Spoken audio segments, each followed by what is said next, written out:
Xin chào mọi người nhá. Buổi chiều tối hôm thứ tư hay là thứ năm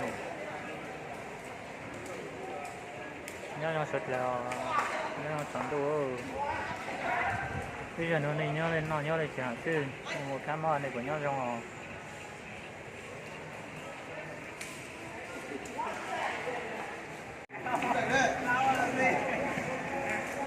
nà lừa to bên nô rồi nó là tù để ô sư lọ dễ hành liu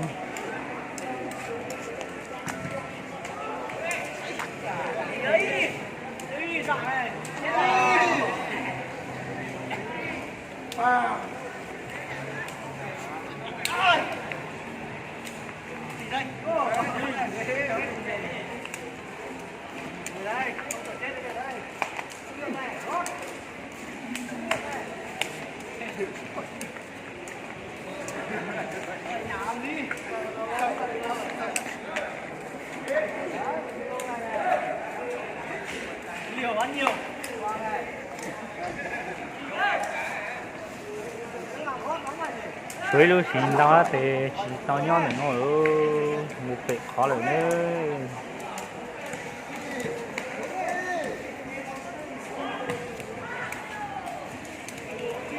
tao nhớ là nhớ thuộc ta các thật thì tao muốn sẽ hãy cho nữa nó theo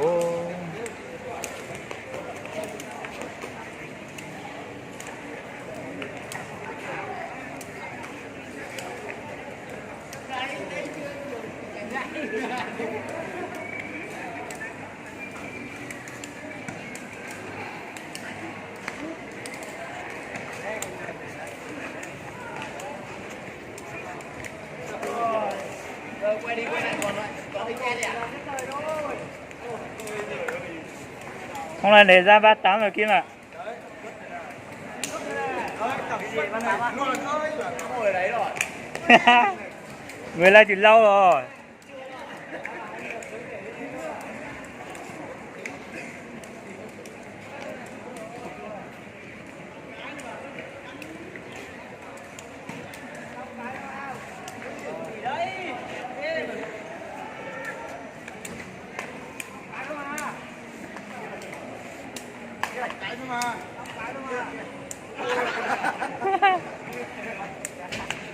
Tự nhiên lại thò chân ra.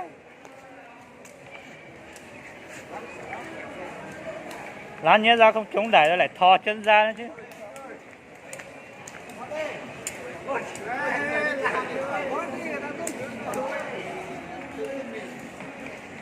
Một, hai, ba. Mới có 3 cái à.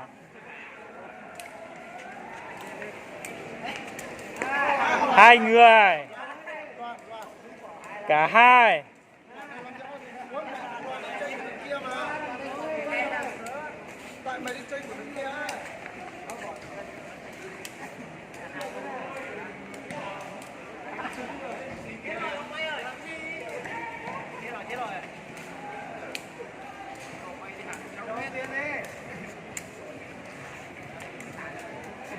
Lại một người nữa rồi.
Ông kia là nhảy vào nữa rồi.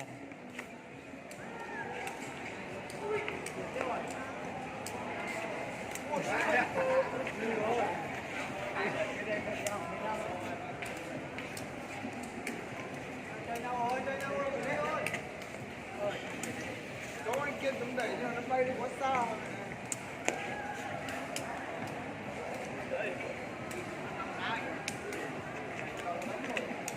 Lại một người chống đại nữa rồi. Kiên ơi.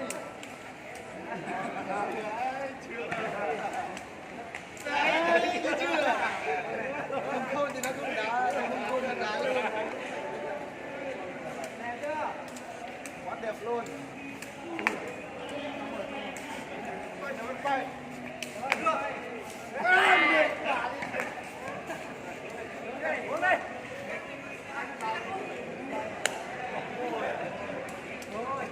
Đứng đây cầu đến vẫn có được đá đâu. Lâu lâu bắt quả đi. Quả nó tí, quả nó đứng dậy. Chúng ta tay phải chứ.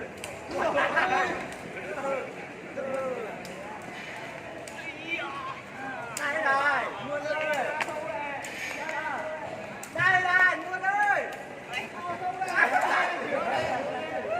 Thật quá, ăn mua ra đi cùng nhau đây. Cùng nhau đi. Nhau à.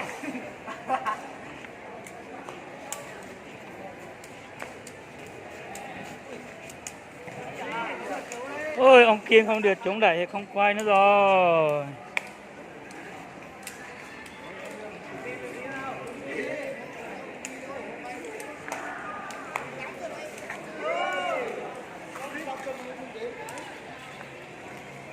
Góc độ, góc dưới này, góc trên này đều vừa chơi tất nật.